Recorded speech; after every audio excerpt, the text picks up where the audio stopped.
Kamusta kayo? How has life been after the pageant? Let's start with you, lead gentleman first. Okay, go ahead, Kyla. Okay naman, okay ko. Ako. Sobrang saya po, sobrang malaking blessing sa akin kasi ang daming it will be a big win of opportunity for me.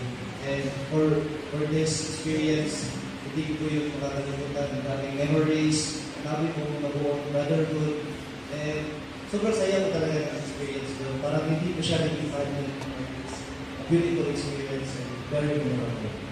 Thank you, Kenneth. Go ahead, what about you, Kyla? Ang dami ng people. But first of all, I would like to thank everyone for being here celebrating this victory of ours. And at the same time, how was we Tara during and after the competition? Well, going home here in the Philippines, it's Tara that has more experience.